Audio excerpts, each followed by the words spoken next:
Hi, I'm Dr. Nancy Kuntz, a child neurologist at Ann and Robert H. Lurie Children's Hospital of Chicago, and I'm here today with a colleague, Dr. Sam McKenzie. Thanks, Nancy. I'm Dr. McKenzie. I'm a physician scientist and assistant professor of neurology, pediatrics, and neuroscience at the University of Rochester. Wonderful. We're here today in a microlearning series. Today's topic is Strides for Duchenne Muscular Dystrophy, Advancing Therapies and Empowering Patients. We'd like to talk today a little bit about caregiver global impressions and how those activities can really help us evaluate the impact of gene therapy.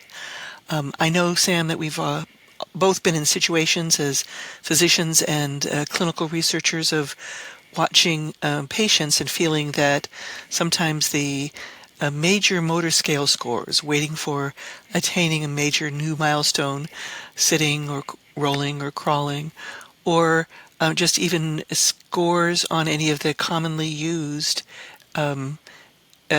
physical therapy scales, are very objective biomarkers, but they don't always pick up the entire flavor of how the child is changing. And this is the advent, I think, of caregiver global impression scales has been, I think, very, very useful.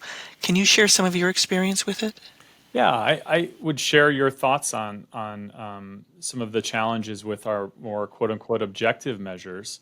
For one, right, we're capturing objective data in terms of physical therapy assessments in a very cross-sectional manner.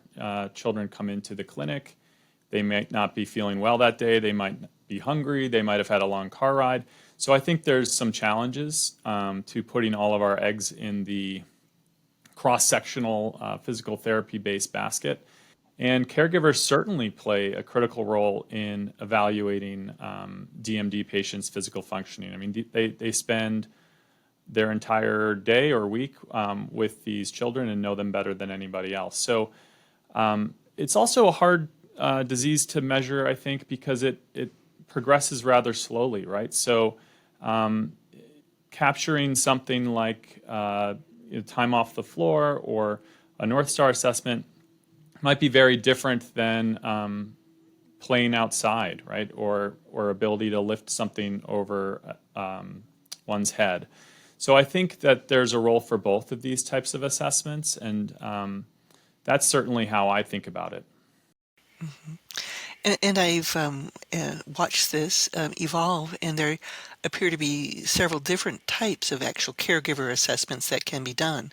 One of them is just a caregiver assessment of a change, so that they are in the interval since the last time they did the assessment, providing input about the exact things you mentioned, daily play, daily activities, abilities to do functional, independent things within the home. As well as a separate caregiver impression relating to the severity and the overall difference from, say, the beginning of a therapy session or a therapy protocol or a clinical trial, so that it would be more of a cumulative measure. And I think both of those have been helpful. In fact, we've now reached a point where there are publications that actually have measured some of this, and it's very nice to see that as the statisticians and the clinical investigators have looked at this, that in some of the Duchenne trials they've seen a 2 to 5-fold increase in the odds of assessing the children as they include the caregiver input, both about interval change and overall severity of the disorder as it impacts children. Yes, absolutely. And these are fairly simple tools, right? So we use a 5-point Likert scale for both of the assessments that you mentioned. And that can range from, if we're thinking about change, very much worse or to very much improved.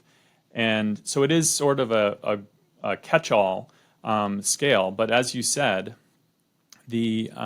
what we know from the delandistrogene trials is that looking at those 125 patients in the EMBARK phase 3, they did have a higher chance of showing improvement being on drug versus on placebo. And I think we can get into the specifics of those numbers, but I think that's really encouraging data to go hand in hand with those more formal objective PT-based assessments that we were talking about at the outset.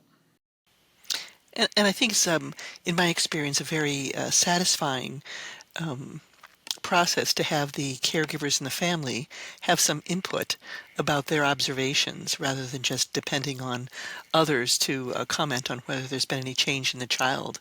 I guess I would kind of in sum emphasize that these caregiver reported outcomes do provide additional evidence supporting the clinical change and the benefits. They have done so in the trials of delandistrogene moxeparvovec in Duchenne muscular dystrophy and stand very likely to do so in other trials as well.